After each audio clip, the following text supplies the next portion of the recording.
এই টুম্পা, তোমার ছেলের মনে হয় খিদা লাগছে, আরে কিছু খাওয়াও। কিছুক্ষণ আগে ওরে খাওয়াইছি, তুমি এক কাজ করো, ওরে এক গ্লাস পানি খাওয়াও। আচ্ছা ঠিক আছে। আর শোনো, পানি খাওয়ানোর আগে ফুটিয়ে নিও। ছেলেরে ফুটাইলে ছেলের কোনো ক্ষতি হবে না তো? আমি পানি ফুটাতে বলছি, ছেলে কোথায়? আরে ভাবি, এই অসময়ে গোসল করতে যাচ্ছেন, কাহিনী কি?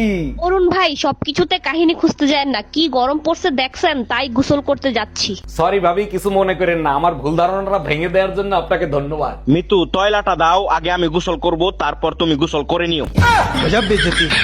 ডাক্তার, আমার জামাই আমার এক ফুটও ভালোবাসে না, কি করব বলেন তো? এটা হরমোনের সমস্যা, হরমোনের ওষুধ লিখে দিচ্ছে, আর সাথে বেশি বেশি করে দুধ খাওয়াবেন। আরে ডাক্তার, দুধ তো সে প্রতিদিনই খায়, তাতেও কোনো ফল পাচ্ছি না। ফল অবশ্যই পাবেন, যে দুধ বিড়ালে খায় না সেই দুধ খাওয়াবেন। অরুণ ভাই, এবার গরম অনেক বেশি পড়বে, তাই সিদ্ধান্ত নিছি এসি অথবা কুলার কিনবো। কোনটা কিনলে ভালো হবে? ভাবি, আপনারা তো নতুন বিয়ে করছেন, এসি কিনেন না, কুলার কেনেন, কুলার কিনলে ভালো হবে। সবাই বলতেছে এসি কিনতে, আর আপনি বলতেছেন কুলার কিনতে। কুলার কিনলে কি ভালো হবে? রাতে আপনি যে শব্দটা করবেন না, সেটা কুলারের সাথে অ্যাডজাস্ট হয়ে যাবে, বাইরের কেউ শুনতে পাবে না। ডাক্তার, শরীর দুর্বল লাগে আর প্রেশার সবসময় লো থাকে, কি করব বলেন তো? প্রতিদিন রাতে ঘুমানোর আগে দুধ খেয়ে তারপর ঘুমাবেন। আরে ডাক্তার, দুধ খেয়ে তো প্রতিদিন রাতে ঘুমাই, তাতে তো দুর্বলতা বাড়ে, কমে না। আজকে থেকে শুধু গরুর দুধ খাবেন, অন্য দুধ খাবেন না।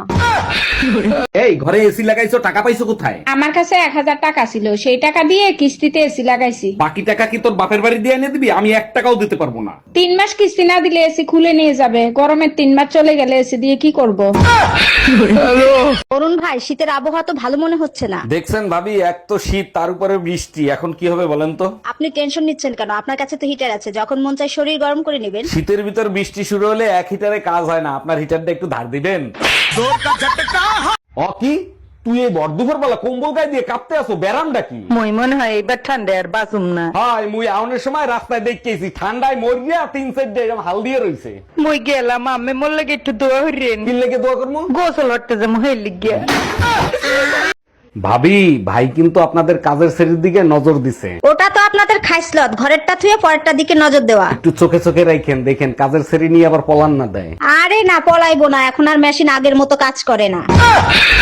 টুম্পা, বিয়ের সিজন চলতেছে, চল আমরা বিয়ে করে ফেলি। তোরে বিয়ে করার চাইতে সারা জীবন কুমারী থাকবো, তাও ভালো। ভালো যখন তোরেই বাসি, বিয়ে আমি তোরেই করব, প্রয়োজন হলে জোর করে বিয়ে করব। জোর করে তুই আমার দেহ পাবি, কিন্তু বাচ্চা পাবি না। তোমার মতো বাপজানি কোনো ছেলে না পায়, আমার সোনার টুকরো ছেলেটারে তুমি ঘর থেকে বের করে দিছো। ঘর থেকে বের করে দিছি যাতে নিজের পায়ে দাঁড়াতে পারে, তার জন্য। হ্যালো আব্বা, ওই ছোট ঘরে আর তোমাদের থাকতে হবে না। আমি জানতাম তুই একদিন নিজের পায়ে দাঁড়াবি। জুয়া খেলে ওই ঘরে আইসা গেছি আব্বা। এই, আমার প্যান্টের পকেটে 20,000 টাকা ছিল, টাকা কি তুমি নিছো? আমারে কি তোমার চোর মনে হয়? আমি কেন তোমার টাকা নিব? টাকা তো তুই নিছিস, কিভাবে টাকা বের করতে হয় আমার জানা আছে। এই একা একা বিড়বিড় করে কি বলতিছো? বলতেছি শুটিং এর জন্য নকল টাকা আনছিলাম, এখন আবার নকল টাকা আনতে যাইতে হবে। কি ওগুলো নকল টাকা ছিল? শীত চলে এসে, ঘর ভাঙিয়ে নতুন ঘর বানাতে হবে, তা নাহলে শীতে থাকা যাবে না। আমি থাকতে পারবো, শুধু 2টা কম্বল হইলেই আমার হয়ে যাবে। আচ্ছা, ঘর ভাঙা ভালো মেস্তুরি তোমার জানা আছে? তোমার মা আর বোনের খবর দাও, টেরও পাবা না কখন ঘর ভেঙে দিয়ে গেছে। টুম্পা, শীতের সিজন আসছে, পিঠা বানায় খাওয়াবো না? অবশ্যই খাবো, চালের গুঁড়া কিনে নিয়ে আইসো। জানো, আমাদের নানি দাদিরা ঢেকিতে চাল কুটে পিঠা বানাতো, তুমি পারো না? তোমার নানি দাদির থেকে ভালো কুটতে পারি। আরে তাই নাকি? তাহলে কুটে দেখাও। পরে তো আবার বলবা পুরুষ নির্যাতন করি।